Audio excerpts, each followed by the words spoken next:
All right, here we go. This is going to be a look at Lorne Armstrong. He's a pretty underrated predator. No, just kidding. This has been done before. Obviously, so many times it's been done before. But there's just sometimes you just have to go back and watch the classics, and I think it's appropriate now to do this. Look at Lorne Armstrong, who's, I'm not the biggest Lorneographer, but in terms of total screen time with the Predators that I've watched, Lorne is probably number one. I'm a Lorne purist in a sense. I really love his original TCAP stuff. The phone calls, the holy Lorneography, and of course the Holy Grail itself, the uncut Predator footage. And I'm not a fan of the newer stuff, the catfishing, the cod fishing, whatever you want to call it. I'm not a fan of it, but I can see why people obviously are. But yeah, we're going to take a look at this. I've seen this so many fucking times, so I probably have the whole thing memorized at this point. But whatever. It should be a good one at least. So here we go. Here he comes. Our Lord and Savior right now is coming into the house.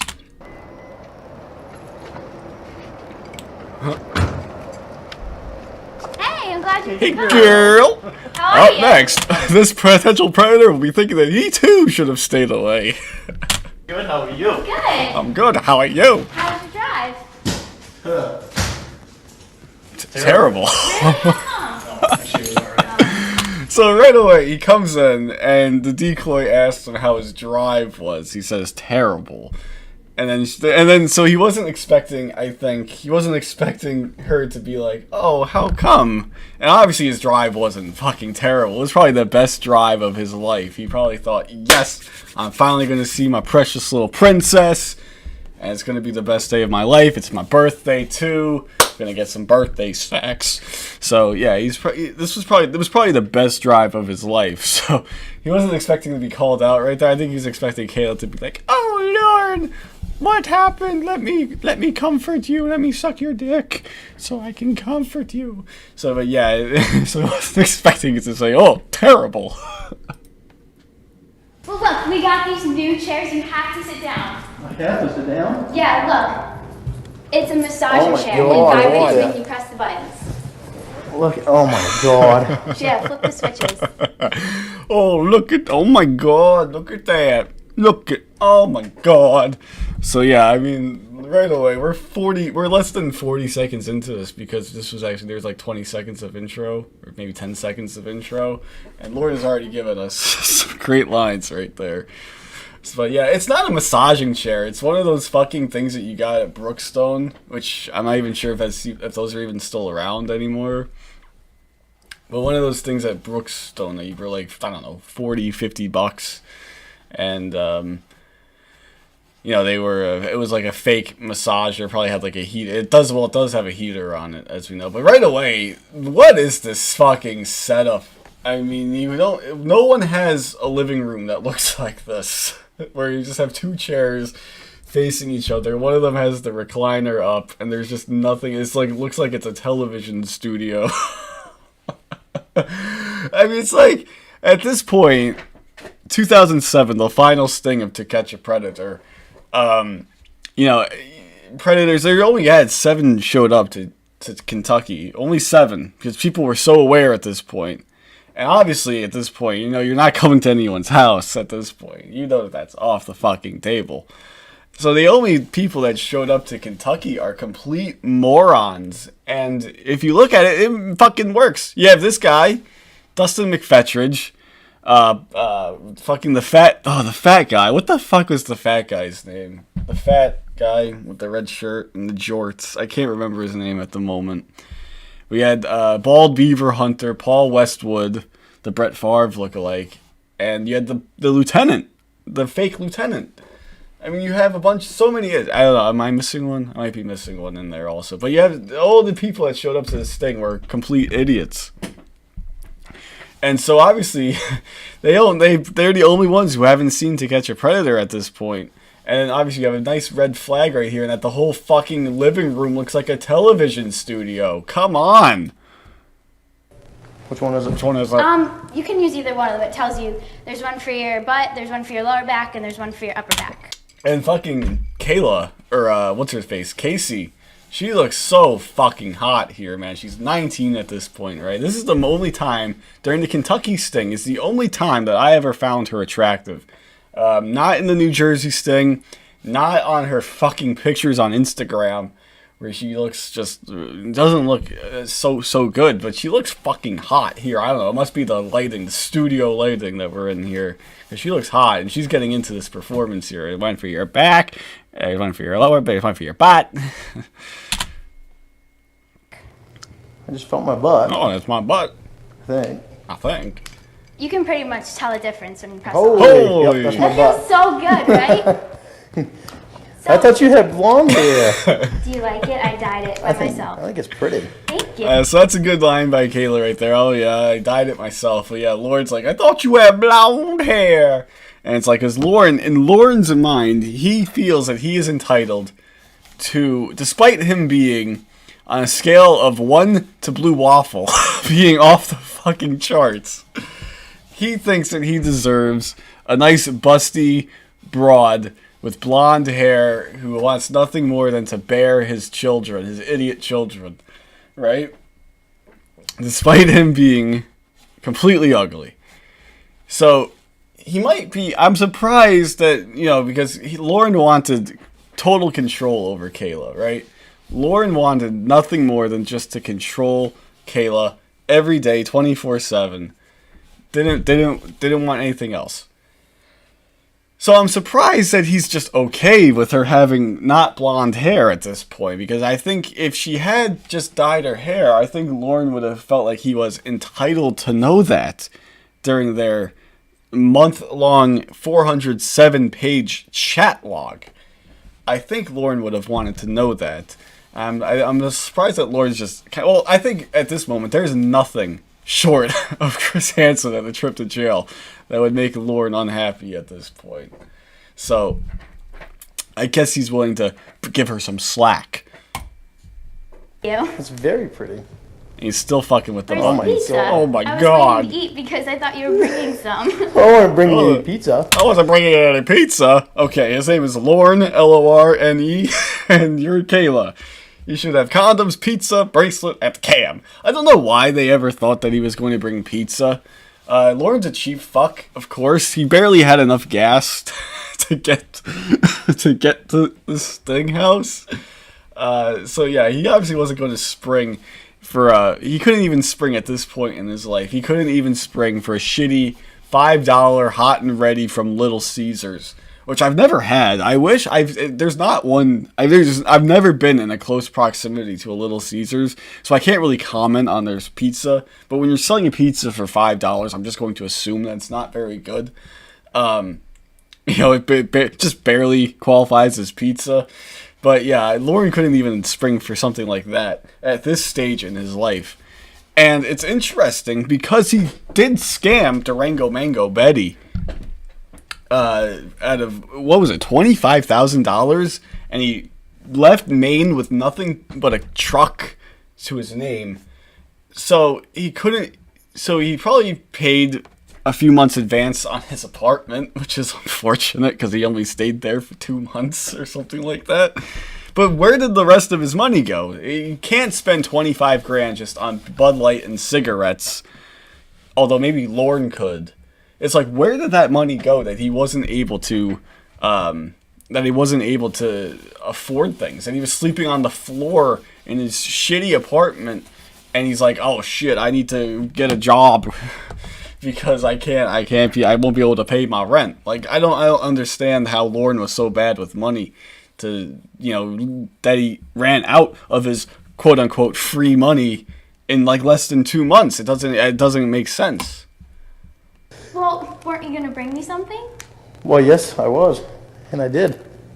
Did you bring any condoms? Yes, I And did. Lorne is so happy at this point that she brought that up. Like, yes, all right, we're on the same page here. Lorne has got a huge smile. Even when Kayla decoy Casey says he walked in like he won the lottery, and it's so true. This is maybe the happiest day of Lorne's life at this point. Anyway, this is maybe the happiest Lorne has ever been in his life. And it all comes crashing down after this. Oh, it was just something so great about seeing the Holy Lorneography, about seeing the Holy Grail here. There is just something, you know, it never gets old to me. It never gets old. I can't say that about, maybe the only other Predator that I can say that about is JPW. And, because that is weekly viewing for me. I watch his Uncut at least once a week. So that might be, this and JPW's Uncut are the two things in TCAP that never get old to me. Where are they? Out in the truck. Well, what good are they going to do in the truck if we're in here? Well, yell at me, why don't you? I haven't had a kiss yet. So, yeah, Lorne is rightfully upset right there because there was never a plan for him to come into the house. It was never in the plan for him to come into the house. Lorne, if you read all of the chat logs and you listen to all the phone calls, the only thing that Lorne says is that you're going to come in, I'm going to pull up to the truck, I'm going to pull up in my truck, white with gray on the bottom, to the house. And you can see Lorne speed around the house, around the cul-de-sac, whatever it is. There's, not in this video, you can find it on YouTube. But you can see him speed around and he's fucking amazed that it's a mansion. He is amazed that he's showing up to a mansion at this point because, yeah, Lorne in in that neighborhood is probably the most out of place fucking thing that you could ever imagine. So Lorne, in this point, Lorne is the whole plan was for Lorne to pull up. She was gonna walk out with her little backpack, her little suitcase, and come waltzing down the driveway into his truck. And he just thought nobody was ever going to see that or notice that. And it's like, okay, I'm ready, Lorne, let's go. And they were gonna cheese it back to Nashville.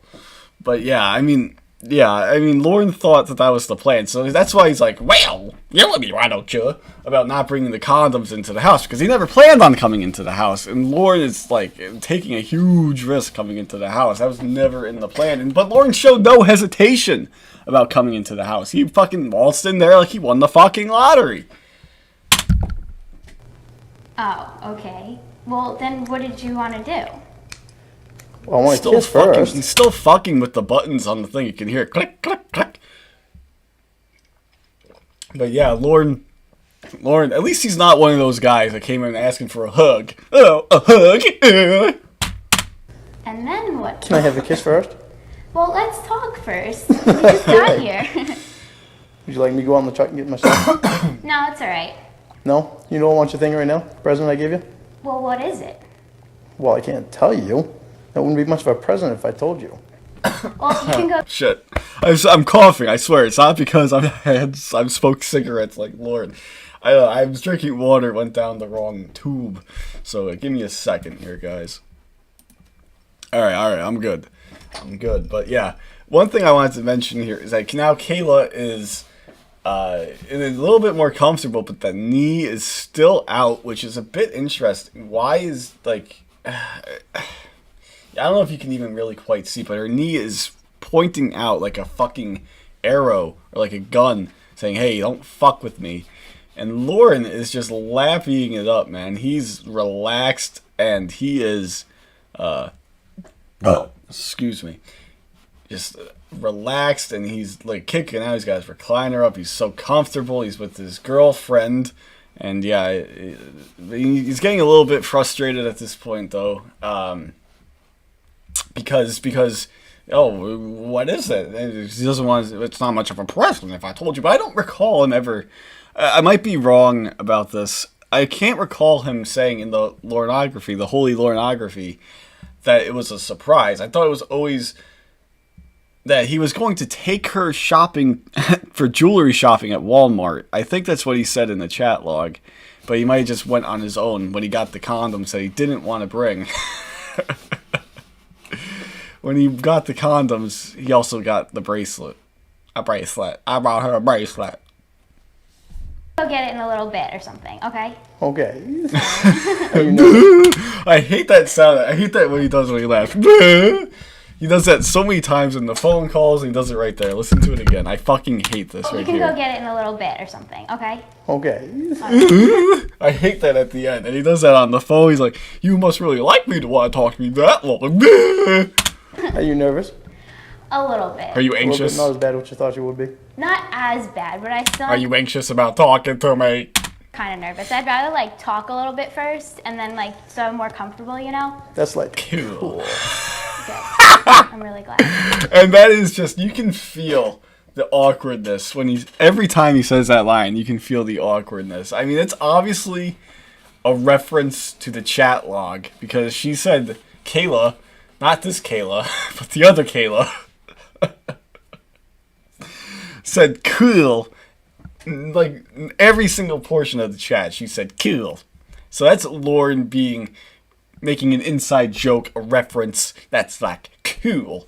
And obviously she doesn't read the chat log. She doesn't fucking know what that is. And you can just see the awkwardness on her face. But it also doesn't explain the creepy hand gesture. I don't know what the fuck that is. Comfortable, you know? that's like Cool. I don't know what the hell it is with the hand gesture. Because, yeah, I mean, that might just be Lorne trying to be hip. That might have worked in 1974, Lorne. Actually, no, he was, it might have worked in 1983, Lorne. But it's not cool anymore. I'm really glad.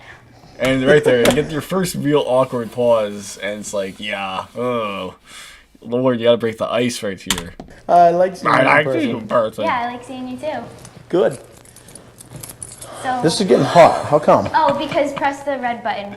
It's like heater too. And it's like, I'm really shocked. Lorne, we're about to get, the crucifixion is about to start. But yes, Lorne doesn't know. I'm surprised that he was so computer savvy because he's a yokel from Maine who just doesn't seem like he would be the type of person that to be an early adopter of the internet or computers or technology like that. And it shows his inexperience because he doesn't understand the heater on the massager. He's like, it's just getting hot, how come? But he doesn't understand why, but he still seems to be at least computer literate, at least compared to some of the other predators. He seems to be very computer literate, is what I'm saying. Teaching her how to delete her archives.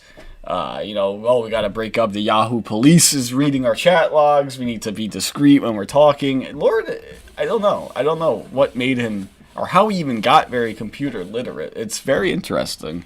Because he's a guy who, first of all, he doesn't even have much money, but he was able to buy a computer, I guess, with his stolen Durango Mango money.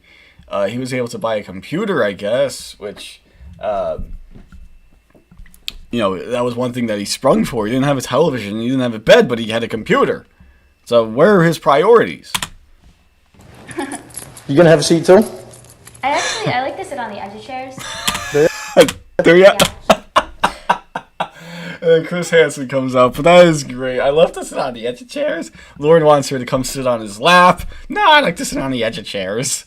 It would have been really interesting. I would have loved to have seen what would happen if Chris Hansen did not pop out right here. What would be the next thing to come out of Lorne's mouth if Chris Hansen didn't pop out right here? Hey, sir! But would it be really interesting to see where Lorne would have taken it? Because Lorne, obviously, I think, got frustrated with that. Oh, do ya? Like, Lorne is getting frustrated. And it would have been really interesting to see what would have happened had Chris Hansen just given him like 5 or 10 more seconds. Not a lot of time. But it would have really been interesting. Like, imagine this was Jeff Sokol and Nervous Nelly. Their interaction was a lot longer. It feels like it was a lot longer than 2 minutes, 40 seconds. I could be wrong about that. But if they had that amount of time, what we could have seen happen here. Pretty comfortable there. Hi, sir. How are you? All right, how are you doing? What's happening? Not too much? Not too much. And that's the moment where Lorne Armstrong's life changes forever. Oh, man. Okay, so I'm going to break this up This might be 2 or 3 parts, I don't know, but we're about 20 minutes in here, so I'm going to break it up into 2 parts, so I'll see you guys in part 2.